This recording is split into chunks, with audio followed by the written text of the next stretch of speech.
Good morning students. देखो last time हम इसके 4 तक सम कर लिए थे। अब आगे नेक्स्ट सम हम इसका स्टार्ट कर रहे हैं। क्या है देखो इसका next sum, change the flowing complex number two the Cartesian form. कि जो भी हमें कॉम्प्लेक्स नंबर दे रखा है हमें उसको कार्टेशियन फॉर्म में चेंज करना है उसको। देखो ये जो फॉर्म दी हुई है वो कैसी फॉर्म है, या तो पोलर फॉर्म है या फिर मॉडुलस एम्पलीट्यूड फॉर्म है। हमें करना क्या है, इसको कार्टेशियन फॉर्म में चेंज करना है, मतलब कि मुझे इसको a plus iota b type की फॉर्म में चेंज करना है। देखो हमें क्या दे रखा है, बोल रखा है हमें that 5 times of cos of 270 degree plus iota sine of 270 degree. इसको हमने किस फॉर्म में चेंज करना है, कार्टेशियन फॉर्म में। अगर देखो इसको कार्टेशियन फॉर्म में चेंज करना है हमें तो करेंगे कैसे, इस 5 को रहने दो as it is, cos of, अब देखो तुम्हें डायरेक्ट 270 डिग्री की तो वैल्यू नहीं पता इसको, लेकिन हम ऐसे तो लिख सकते हैं 180 प्लस 90 प्लस आइटा साइन, फिर इसको भी हम लिख सकते हैं 180 प्लस 90 लिख दिया। तो 5 टाइम्स ऑफ कोस ऑफ, अब देखो कोस ऑफ 180 की वजह से कोस का क्या रहेगा, कोस रहेगा। थीटा क्या है, 90 डिग्री है, ठीक है। अब देखो हमें पता है कि कोस ऑफ 180 प्लस थीटा किसके इक्वल होता है, माइनस के कोस थीटा के। क्यों, क्योंकि 180 प्लस थीटा मतलब वैल्यू कहाँ चली गई, थर्ड क्वाड्रेंट में। अब थर्ड क्वाड्रेंट में कोस क्या होता है, नेगेटिव होता है, तो क्या आएगा माइनस का cos of 90 degree plus iota, अब आइटा साइन ऑफ, अब देखो 180 की वजह से साइन का साइन रहा, एंगल क्या है 90 डिग्री। अब देखो 180 प्लस थीटा मतलब वैल्यू फिर से कहाँ चली गई, थर्ड क्वाड्रेंट में। अब थर्ड क्वाड्रेंट में साइन भी क्या होता है, नेगेटिव होता है, तो ये लग गया, ठीक है। तो 5 टाइम्स ऑफ क्या बन गया, ये माइनस का कोस ऑफ 90 डिग्री, फिर plus minus minus iota sine of 90 degree, ठीक। अब देखो 5 टाइम्स ऑफ कोस 90 की वैल्यू क्या होती है, 0, तो 0 इंटू माइनस 0, फिर माइनस में आइटा साइन 90 डिग्री की वैल्यू क्या होती है 1, तो आइटा इंटू 1 आइटा, तो 0 माइनस आइटा मीन्स माइनस का आइटा, अब 5 into minus iota means minus 5 iota. अब क्योंकि मुझे इसको a प्लस आइटा b की फॉर्म में लिखना है तो मैं इसको क्या लिख सकती हूँ, 0 माइनस 5 आइटा, ठीक है। ये इसका रिजल्ट हो जाएगा, क्लियर। अब देखो नेक्स्ट सम, अगर किसी को ये बनाने नहीं आते तो मैंने लास्ट वाले वीडियो में सिखाए थे कि ये बनाने कैसे हैं। बाकी मैं आज इसकी क्या इसके रिजल्ट्स आएंगे कि किसका क्या रिजल्ट आएगा वो सब कुछ भी आज मैं इसमें ग्रुप में अपने भेज दूंगी, ठीक है। फिर अगला सम देखो, express the number in the modulus amplitude form. कि हमें ये जो फॉर्म दे रखी है हमें इसको मॉडुलस एम्पलीट्यूड फॉर्म में चेंज करना है। अब देखो इसको कोस अल्फा और ये साइन अल्फा देख के खुद से कंफ्यूज मत हो जाना कि ये तो पहले से ही मॉडुलस फॉर्म में है, ऐसा नहीं है। देखो हम इसको मॉडुलस फॉर्म में चेंज कर लेते हैं। अभी फिलहाल ये मॉडुलस फॉर्म में नहीं है, क्यों, क्योंकि अभी 1 प्लस टाइप की फॉर्म भी पड़ी है साथ। अगर simply cos alpha plus iota sine alpha था तो मतलब वो मॉडुलस टाइप की फॉर्म होती, ठीक है। अब हम इसको चेंज करेंगे कैसे, देखो मॉडुलस फॉर्म में चेंज करने के लिए कि 1 plus cos alpha plus iota sine alpha, इसको हम मान क्या लेंगे, r times of cos theta plus iota sine theta, मतलब 1 plus cos alpha plus iota sine alpha किसके इक्वल है, r cos theta plus iota r sine theta. अब देखो दो कॉम्प्लेक्स नंबर कब इक्वल होते हैं, जब रियल पार्ट के इक्वल और इमेजिनरी पार्ट के। इट मीन्स कि 1 प्लस कोस अल्फा किसके इक्वल होएगा, r कोस थीटा के, और साइन अल्फा किसके इक्वल आ गया, r साइन थीटा के। इतनी बात समझ आई। अब देखो हमने लास्ट टाइम भी ऐसा चीज किया था कि हमने इसको फिर इक्वेशन नंबर फर्स्ट माना था, इसको इक्वेशन नंबर सेकंड, और नेक्स्ट काम क्या था हमारा कि इन दोनों की स्क्वायर करके हम इसको क्या कर दें, ऐड। तो इसकी स्क्वायर करोगे तो क्या बनेगा, 1 प्लस कोस अल्फा का स्क्वायर, इसकी स्क्वायर करोगे तो क्या बनेगा, साइन स्क्वायर अल्फा, और फिर इनको ऐड करना था तो हमने ऐड कर दिया, इज इक्वल टू इसकी स्क्वायर करोगे तो r स्क्वायर कोस स्क्वायर थीटा, इसकी स्क्वायर करोगे तो r square sine square theta, और फिर इनको क्या करना है, ऐड, ठीक है। अब इसको खोल दो, a प्लस बी का whole square means a square plus b square plus 2ab, यानी कि प्लस में क्या आ गया 2 कोस अल्फा, प्लस में क्या पड़ा है साइन स्क्वायर अल्फा वो as it is equals to, इन दोनों में से कॉमन क्या आ रहा है r स्क्वायर, अंदर क्या बच गया कोस square theta plus sine square theta. ठीक, अब cos square alpha plus sine square alpha की वैल्यू क्या होती है 1। अब एक 1 पहले पढ़ा था तो 1 + 1 क्या हो गया 2, प्लस में क्या आ गया ये 2 cos alpha is equal to r square into, अब देखो cos square theta plus sine square theta की वैल्यू क्या होती है 1, r square into 1 means r square, यानी कि अब मेरे पास आर स्क्वायर की वैल्यू क्या आ गई 2 + 2 कोस अल्फा, ये वैल्यू आ गई हमारे पास। अब देखो मतलब क्या हुआ इसमें से, देखो अगर 2 कॉमन ले लें हम तो क्या बन गया r square is equal to 2 into 1 + cos alpha, जिसका मतलब क्या हुआ 1 प्लस, देखो एक फॉर्मूला होता है कि 1 + कोस 2 थीटा जो होता है ना वो इक्वल्स टू होता है 2 कोस स्क्वायर थीटा के। अब देखो लेकिन यहाँ पर 1 + कोस ओनली अल्फा है, यहाँ 2 थीटा था, जब यहाँ 2 थीटा था तो यहाँ सिंपली क्या आया 2 कोस स्क्वायर थीटा, तो अब यहाँ पे क्योंकि ओनली अल्फा है तो क्या बनेगा 2 कोस स्क्वायर, ये वाला 2 पहले एज इट इज, फिर इसकी वजह से जो 2 आया वो अलग, फिर 2 कोस स्क्वायर, यहाँ पर जब 2 थीटा था तो एंगल हाफ हो के आया, यहाँ जब अल्फा है तो क्या बनेगा अल्फा/2। ठीक है, इसका मतलब आर स्क्वायर किसके इक्वल हो गया 2 × 2 मीन्स 4 कोस स्क्वायर अल्फा/2, तो आर किसके इक्वल हो गया √4 कोस स्क्वायर अल्फा/2। अब आर का मतलब क्या हुआ, देखो 4 का रूट क्या है 2, कोस स्क्वायर का रूट क्या है कोस अल्फा/2, ये हमारी क्या हो गई आर की वैल्यू। अब आर की ये जो वैल्यू निकली है हम पुट कहाँ करेंगे इक्वेशन नंबर 1 में, ठीक है, ताकि हमारे पास किसकी वैल्यू आ सके थीटा की वैल्यू आ सके। जब हमने फर्स्ट इक्वेशन में पुट किया तो 1 + कोस अल्फा किसके इक्वल आ गया, देखो आर की वैल्यू यहाँ पर हमने पुट की वो क्या है 2 कोस अल्फा/2 इंटू में कोस ऑफ थीटा। अब इस 2 कोस अल्फा/2 को अगर मैं इसके डिवाइड में लाऊं तो क्या बन गया 1 + कोस अल्फा बाय में 2 cos alpha is equals to में कोस ऑफ थीटा, ये बन गया। सेम उसी तरीके से जब मैं आर की इस वैल्यू को इक्वेशन नंबर 2 में पुट करूंगी तब क्या बनेगा sine alpha is equals to 2 cos alpha into में साइन थीटा। ठीक, अब इसको इधर लाओगे तो डिवाइड में आ गया, तो मतलब बना क्या साइन अल्फा डिवाइडेड बाय में 2 cos alpha is equals to sine of theta.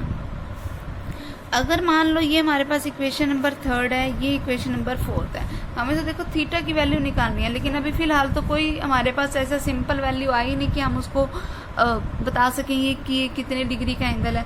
तो ऐसे सम को करने के लिए अब हम करेंगे क्या कि ना 4th इक्वेशन जो है ना उसको डिवाइड कर दो 3rd इक्वेशन से, मतलब साइन थीटा की डिवाइड में राइट साइड की डिवाइड में क्या आ गया cos theta is equals to left side क्या है हमारे पास साइन अल्फा बाय में 2 कोस अल्फा/2 और इसके डिवाइड में क्या आ गया 1 + कोस अल्फा बाय में 2 कोस अल्फा/2।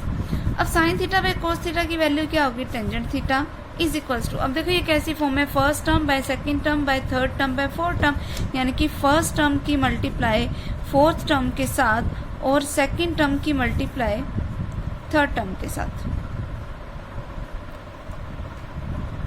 लिख दिया हमने। अब देखो 2 कोस अल्फा/2 से 2 कोस अल्फा/2 कैंसिल, क्या बन गया ये sign alpha divided by 1 + cos alpha, ये हमारे पास वैल्यू किसकी आ गई टेंजेंट थीटा की। अब देखो अगर टेंजेंट थीटा की ये वैल्यू है, हमें तो सिर्फ थीटा की वैल्यू चाहिए, इसी को रीराइट कर रही हूँ एक बारी मैं, the tangent theta is equals to sine alpha divided by 1 + cos alpha. तो मतलब क्या बना tangent theta is equals to, देखो एक फॉर्मूला अपन ने 10th में भी पढ़ा था that sine 2 theta is equals to किसके होगा 2 साइन थीटा कोस थीटा के। तो क्या बन गया 2 साइन, जब यहाँ 2 थीटा था तो यहाँ एंगल हाफ होके आया, तो यहाँ पे भी हर जगह, अब जब यहाँ अल्फा है तो एंगल हाफ कर दो यहाँ पर भी, ये बन गया डिवाइडेड बाय। अभी मैंने तुम्हें 1 + कोस अल्फा के लिए यहाँ पर ये वाला फॉर्मूला यूज करने को बताया था, तो मतलब जिसका क्या हुआ 2 कोस स्क्वायर अल्फा/2, 2 से 2 कैंसिल, 1 कोस अल्फा/2 से 1 कोस अल्फा/2 कैंसिल, मतलब टेंजेंट थीटा किसके इक्वल हुआ साइन अल्फा/2 बाय कोस अल्फा/2 के, जिसका मतलब क्या हुआ टेंजेंट अल्फा/2। अब देखो 2 टेंजेंट्स वाली फॉर्म है, इसका मतलब थीटा किसके इक्वल आ गया अल्फा/2 के। समझ आ गई बात। अब मुझे इसकी क्या लिखनी है मॉडुलस एम्पलीट्यूड फॉर्म लिखनी है, जो कि क्या होती है r times of cos theta plus iota sine theta, यही होती है हमारे पास फॉर्म। अब r की वैल्यू क्या थी देखो पीछे हमने अभी निकाली थी 2 कोस अल्फा/2 वो यहाँ पर मैंने पुट कर दी। इनटू में क्या है, cos of theta. Cos of theta का मतलब थीटा क्या है, alpha by 2 plus iota sine theta की वैल्यू फिर से अल्फा बाय 2। ठीक है, तो हमारे पास ये क्या बन गया, रिजल्ट बन गया किसका, मॉडुलस एम्पलीट्यूड फॉर्म का। ठीक, उसके बाद देखो next sum, show that argument of z bar is equal to 2 pi minus argument of z. देखो आर्ग्यूमेंट का मतलब मैंने तुम्हें पहले ही बताया हुआ, जो हम उसके एंगल की थीटा की जो बात करते हैं। देखो अगर जनरल फॉर्म होती है तो वो कैसी होती है, that z is equal to r times of cos theta plus iota sine theta. इसका मतलब क्या है, यहाँ पर इस केस में आर्ग्यूमेंट ऑफ जेड क्या है, थीटा। ये मान लो इक्वेशन नंबर फर्स्ट। सेम देखो इसमें हमें क्या चाहिए, जेड बार भी चाहिए, तो पहले हम जेड बार निकाल लेते हैं। जेड बार क्या होगा कि हम क्या करते हैं कि जो हमारे पास फॉर्म है उसमें जो आइटा के साथ की जो वैल्यूज है उनके साइन चेंज कर दो, मतलब r times of cos theta minus iota sine theta, ये बन गया। इसका मतलब जेड बार किसके इक्वल बन गया, वो देखो r times of cos of, अब देखो यहाँ पर अब ये प्लस का है ये माइनस का है, इसको पहले हम सेम एंगल बनाते हैं, क्योंकि माइनस जो है यहाँ पर प्रॉब्लम क्रिएट कर रहा है। क्यों, क्योंकि हमारे पास जो फॉर्म होती है उसमें यहाँ पर क्या होता है, प्लस होता है। तो हम इसको चेंज कर लेते हैं।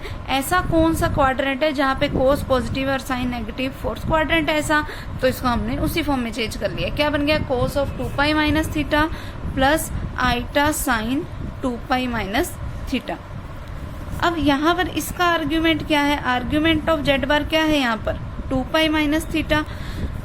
अब देखो इक्वेशन नंबर ये मान लो हमारी क्या हो गई, सेकंड। तो क्या बना ये, that argument of z bar is equal to 2 pi as it is, minus में थीटा क्या था, देखो हमारे पास इक्वेशन नंबर फर्स्ट से आर्ग्यूमेंट ऑफ जेड वो वैल्यू यहाँ पर हमने पुट कर दी। तो आर्ग्यूमेंट ऑफ जेड बार देखो किसके इक्वल आ गया, 2 pi minus argument of Z, और यही रिजल्ट हमें प्रूफ करना था। ठीक है, उसके बाद देखो नेक्स्ट सम क्या है हमारे पास कि अगर Z1 और Z2 कोई दो कॉम्प्लेक्स नंबर्स हैं सच दैट, मतलब गिवन क्या है हमारे पास कि modulus of Z1 plus Z2 equals to है modulus of Z1 minus Z2 के। ठीक है, ये गिवन है हमारे पास। हमें प्रूफ क्या करना है, that argument of Z1 minus argument of Z2 किसके इक्वल है, पाई बाय 2 के इक्वल है। ठीक है, तो इसको प्रूफ करने के लिए हम क्या करेंगे, पहले हमने मान लिया लेट कोई Z1 क्या है, r times of cos theta 1 plus iota sine of theta 1।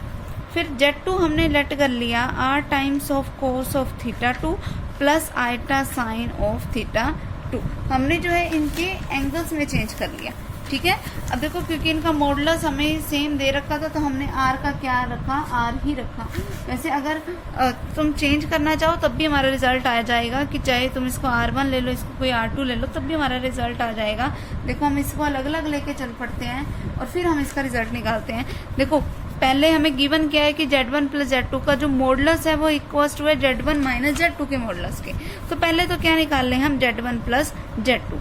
तो देखो Z1 प्लस Z2 क्या आएगा, इन दोनों को हमें क्या करना है, ऐड करना है। अब R1 के अंदर मल्टीप्लाई कराओगे तो क्या बनेगा, R1 कोस थीटा 1। R2 के अंदर मल्टीप्लाई कराओगे क्या बनेगा, R2 कोस थीटा 2। और इन दोनों को ऐड करेंगे तो क्या बन गया, R1 कोस theta 1 plus R2 cos theta 2।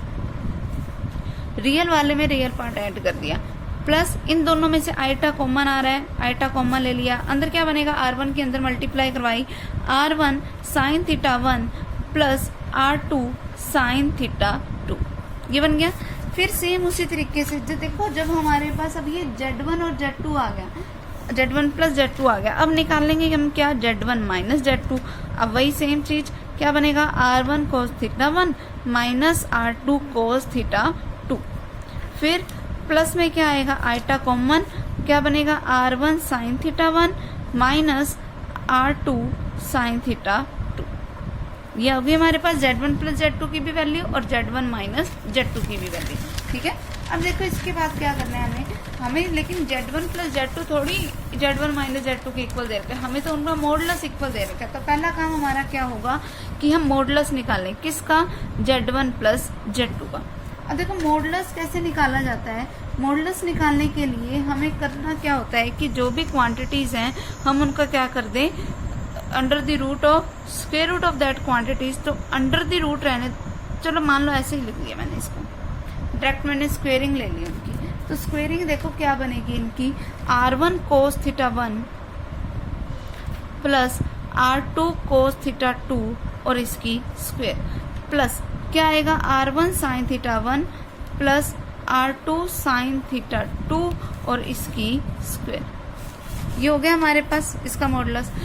Same अब देखो इसको अगर हम सॉल्व करें तो क्या बनेगा, इसको तो हम थोड़ा छोटा बना लेते हैं। क्या बनेगा इसको सॉल्व करके, r1 स्क्वेयर, यहाँ देखो फॉर्मूला लग रहा है a प्लस बी के होल स्क्वेयर का, तो यानी कि a square plus b square plus 2ab,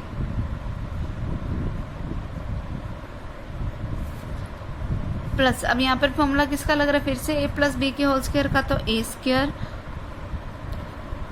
plus b square plus 2ab। तो क्या बन गया ये, modulus of z1 plus z2 का whole square is equal to, अब देखो इसमें से और इसमें से कॉमन क्या आ रहा है, r1 स्क्वायर, अंदर क्या बचेगा कोस square theta 1 plus sine square theta 1 जिसकी वैल्यू क्या होती है 1, तो r1 स्क्वायर इंटू में क्या आ गया 1। फिर इन दोनों को ऐड करेंगे तो r2 स्क्वायर कॉमन और अंदर क्या बचेगा कोस square theta 1 plus sine square theta 2 जिसका मतलब क्या हुआ फिर से 1, तो r2 स्क्वायर इंटू में 1 प्लस, अब देखो इन दोनों में से कॉमन क्या आ रहा है 2r1 r2, वो मैंने कॉमन ले लिया, अंदर क्या बच गया cos theta 1 cos theta 2 plus sine theta 1 sine theta 2 बन गया ये। इसका मतलब modulus of z1 plus z2 का square is equal to r1 square plus r2 square plus 2r1 r2। अब देखो कोस है, कोस भी प्लस साइन है, साइन भी का फॉर्मूला लगेगा यहाँ पे, और यह फॉर्मूला मैंने तुम्हें बताया भी हुआ है लास्ट टाइम। इसका क्या रिजल्ट होगा, कोस ऑफ थीटा 1 माइनस थीटा 2, ठीक है। अब अगर मान लो ये हमारे पास कोई इक्वेशन नंबर फर्स्ट है, सेम उसी तरीके से हम मॉडुलस अब किसका निकाल लेते हैं, z1 माइनस z2 के होल स्क्वायर का। उसको अगर तुम सोल्व करोगे, चाहे सोल्व करके देख लेना, हमारे पास वैल्यू क्या बनेगी r1 square plus r2 square, फिर माइनस में क्या आएगा 2r1 r2 into cos of theta 1 minus theta 2, ये बनेगा।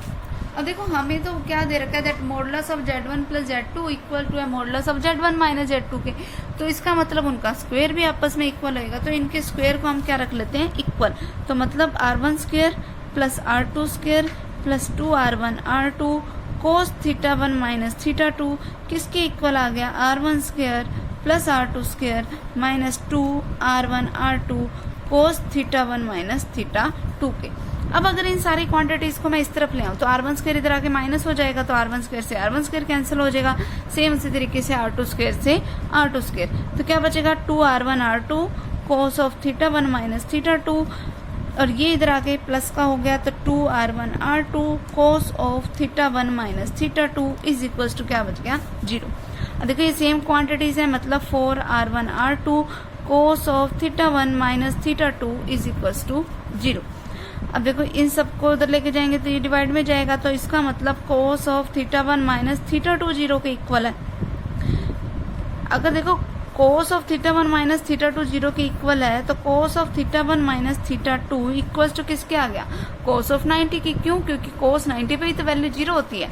अब दो कोस वाली क्वांटिटीज आपस में इक्वल है, तो मतलब उनके एंगल्स भी इक्वल होंगे, मतलब थीटा 1 माइनस थीटा 2 किसके इक्वल आ गया, पाई बाय 2 के, ठीक है। अब थीटा 1 माइनस थीटा 2 अगर पाई बाय 2 के इक्वल है, थीटा 1 का मतलब क्या हुआ मेरे पास, आर्ग्यूमेंट ऑफ z1, माइनस में थीटा 2 का मतलब क्या हुआ, argument of z2 is equal to किसके आ गया, पाई बाय 2 के, ठीक है। और यही रिजल्ट हमें प्रूफ करना था। क्लियर। उसके बाद देखो हमारी जो नेक्स्ट एक्सरसाइज है वो है क्वाड्रेटिक इक्वेशन से रिलेटेड। तो देखो क्वाड्रेटिक इक्वेशन क्या होती है, पहले एक बार ध्यान से समझ लो। क्वाड्रेटिक इक्वेशन के लिए कि जब भी देखो पहले क्या होता था कि जब भी हम डिस्क्रिमिनेंट निकालते थे, तो जब लेस देन 0 वाली फॉर्म हो जाती थी, तब हम क्या बोल देते थे कि रियल रूट एग्जिस्ट नहीं करते। अब वो हमारे रूट एग्जिस्ट भी करेंगे, बस उनके साथ क्या लग जाएगा, जब भी हमारे पास रूट्स की वैल्यू हम निकालने लगेंगे, minus b plus root plus minus root of b square minus 4ac की डिवाइडेड बाय 2a की वजह से। तो root of b square minus 4ac की अगर वैल्यू नेगेटिव में है, इसका मतलब हम उस नेगेटिव की जगह पे क्या लगा देंगे, साथ में आइटा लगा देंगे। तो मतलब वो हमारा क्या बन जाएगा, जो उसके रूट्स बन जाएंगे, कैसे रूट्स हैं, मतलब कॉम्प्लेक्स रूट्स हैं। ठीक है। अब क्वाड्रेटिक इक्वेशन है तो इसका मतलब उसके सिर्फ 2 ही रूट्स एग्जिस्ट कर सकते हैं, इससे ज्यादा उसके रूट्स एग्जिस्ट नहीं करेंगे, बिल्कुल सेम। और इसके रूट्स निकालने के लिए जो हम मेथड यहाँ पर हमारे पास लगेंगे वो सिर्फ 2 तरीके के मेथड हैं। एक है मेथड ऑफ फैक्टर्स, मतलब फैक्टराइजेशन मेथड जो हम लगाते थे पहले, सेम वही लगेगा। और दूसरा क्या है, कंप्लीटिंग स्क्वायर मेथड। तो बस हमें बस उन दोनों, और एक और हम क्वाड्रेटिक फॉर्मूले मेथड का यूज करते थे। तो ये बस 3 मेथड्स का ही यूज करके हमने क्या करना है, उन रूट्स को फाइंड आउट करना है। ठीक है। फॉर्मूले हमारे बिल्कुल वही हैं, बस अब साथ में जो आंसर आएगा वो हमारा किस फॉर्म में आएगा, आइटा की फॉर्म में आएगा, और कोई भी चेंजेस उसमें नहीं है। ठीक। तो ये कर लेते हैं हम एक्सरसाइज। क्या है देखो इस एक्सरसाइज में, देखो solve the following equations by factorization method की जो भी इक्वेशंस हैं हमने उसको कौन से मेथड से सोल्व करना है, फैक्टराइजेशन मेथड से सोल्व करना है। तो कैसे करेंगे हम इसको सोल्व, वो देखो सीधी सी बात है। अगर मान लो ये दे रखा है 2x² + 3 = 0, ये तो हमारे पास अब सिंपल टाइप की फॉर्म है, इसमें हमें ज़्यादा कुछ चेंज करने की ज़रूरत भी नहीं है। अगर देखो 2x² + 3 = 0 है, इसका मतलब 2x² किसके इक्वल आ जाएगा, -3 के। सिंपल सी बात है कि अगर 2x² + 3 = 0 है, इसका मतलब 2x² किसके इक्वल है, -3 के। इसका मतलब x² किसके इक्वल आ गया, -3/2 के। अगर x² की वैल्यू -3/2 है तो क्या बन जाएगा हमारे पास, देखो x = √−3/2, और आगे प्लस माइनस का साइन तो लगता ही है। तो x क्या बन गया, +√3 में √2, और √−1 का मतलब आइटा। और एक x की एक और वैल्यू क्या बन गई, ये वाला माइनस लगा हुआ, आगे क्या बन गया, √3/√2, और √−1 का मतलब आइटा। एक तो ये तरीका होता अगर उसने हमें कुछ भी ना बोला होता तो। अब दूसरा, लेकिन अब इसने मुझे मेंशन्ड कर दिया कि मुझे तो कौन से ही मेथड का यूज करना है, सिर्फ और सिर्फ फैक्टराइजेशन मेथड का यूज करना है। तो इसका मतलब मैं और कोई मेथड यूज ही नहीं कर सकती। देखो हमें गिवन क्या है कि 2x² + 3 = 0, तो फैक्टर बनाएंगे हम। कैसे बनाएंगे, देखो प्लस को मैं लिख सकती हूँ माइनस इंटू माइनस। ठीक। तो क्या बन गया, ये 2x², फिर ये वाला माइनस एज इट इज। अब इस वाले माइनस की जगह पे मैं ऐसे लिख सकती हूँ 3i²। क्यों, क्योंकि i² की वैल्यू भी तो -1 ही होती है, = 0। अब इस 2 को मैं क्या लिख सकती हूँ, √2 इंटू में x का होल स्क्वायर, माइनस में इस 3 को मैं क्या लिख सकती हूँ, √3 इंटू में आइटा का होल स्क्वायर = 0। अब ये फॉर्म कैसे, a + b into a minus b = 0, ये बन गया। अब 2 फैक्टर बन गए ना इसके। अब या तो 2 फैक्टर्स की अगर प्रोडक्ट 0 के इक्वल है, या तो फर्स्ट फैक्टर 0 के इक्वल है, या सेकंड फैक्टर 0 के इक्वल है। तो पहले फर्स्ट फैक्टर को अगर मैं 0 के इक्वल रखूंगी तो क्या बनेगा, √2x = माइनस का √3 आइटा। इसका मतलब x किसके इक्वल हो गया, माइनस का √3 आइटा बाय में √2। देखो सेम वही वैल्यू आई है, कोई फर्क नहीं है। ठीक है। और दूसरा क्या बनेगा कि मैं √2x - √3 आइटा को किसके इक्वल रख दूं, 0 के। तो √2x किसके इक्वल बन गया, √3 आइटा के। तो x क्या हो गया, √3 आइटा बाय में √2। ठीक है। तो ये हमारे पास क्या बन गए, इसके रूट्स। क्लियर है। ये तो तब है जब हमारे पास ऐसे सिंपल टाइप की फॉर्म हो। अगर हमारे पास मान लो कुछ ऐसी फॉर्म्स आ जाती हैं, तब हमें क्या करना है उनका, वो देखो। जैसे मान लो ये वाला है 9x² - 12x + 20 = 0।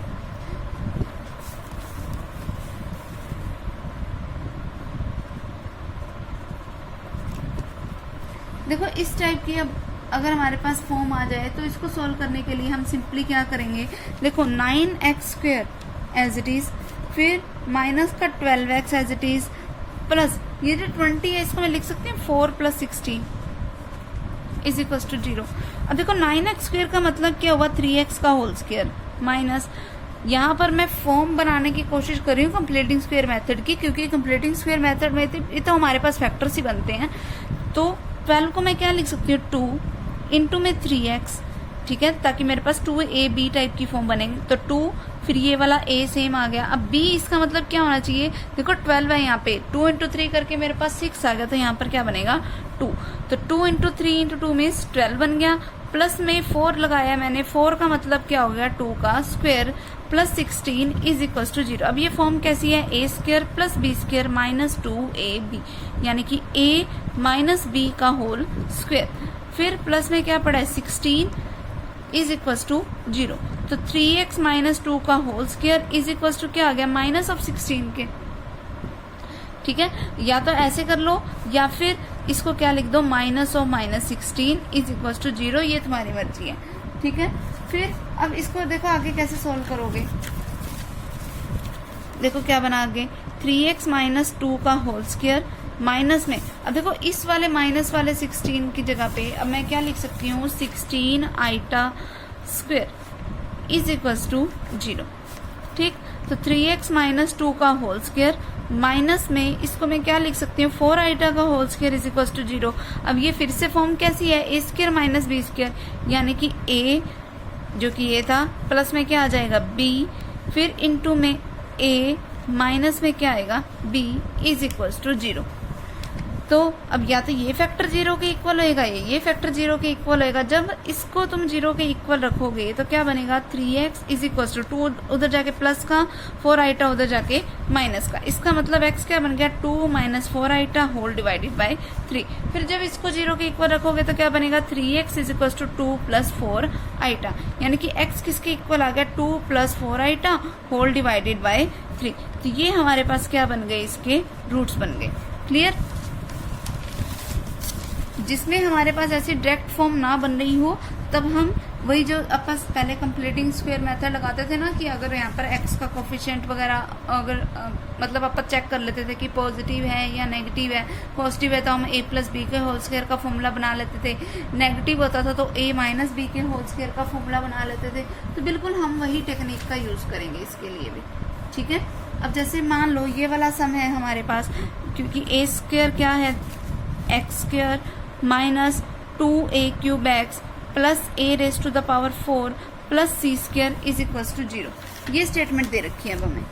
अब इसको सोल्व करने के लिए क्या करो कि जब भी x स्क्वायर के कोफिशिएंट में कुछ भी आ जाए, कुछ मर्जी हो, हमेशा पूरी इक्वेशन को उसी से डिवाइड कर दो।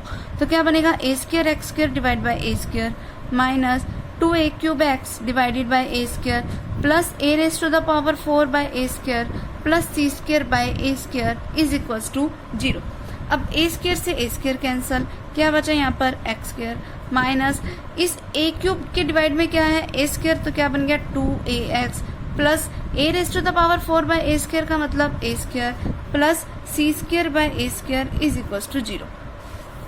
अब देखो इस वाले पार्ट को, ये कैसी फॉर्म है a square plus b square minus 2ab type की फॉर्म है, जिसको मैं क्या लिख सकती हूँ a माइनस b का whole square plus c square by a square is equal to 0, यानी कि x माइनस a का whole square minus of c square by a square. बिल्कुल सेम उसी टेक्निक का यूज किया हमने, x माइनस a का होल स्क्वायर माइनस में यहाँ पर अब इस -1 की जगह पे क्या लग जाएगा आइटा स्क्वायर, तो क्या बन गया c बाय a आइटा का whole square is equals to 0। तब ये फॉर्म कैसी है a square minus b square is equals to 0, यानी कि a प्लस b इंटू में a minus b is equals to 0। तो यहाँ से जब इसको 0 के इक्वल रखोगे तो x किसके इक्वल आएगा a उधर जाके प्लस का और c बाय a आइटा उधर जाके माइनस का। जब इसको 0 के इक्वल रखोगे तो क्या बनेगा a उधर जाके प्लस का और c बाय a आइटा भी उधर जाके प्लस का। तो यही उसके क्या बन जाएंगे रूट्स बन जाएंगे। ठीक है, इस तरीके से हम इस फर्स्ट क्वेश्चन को सॉल्व करेंगे। अब देखो सेकंड क्वेश्चन में हमें कुछ भी करने, कोई भी मेथड यूज करने को नहीं बोला, तो तुम किसी भी मेथड से इसके रूट्स को फाइंड आउट कर सकते हो। ठीक है, तो इसके पहले 2 सम तुम ट्राई करना, बाकी हम इसके नेक्स्ट टाइम करेंगे।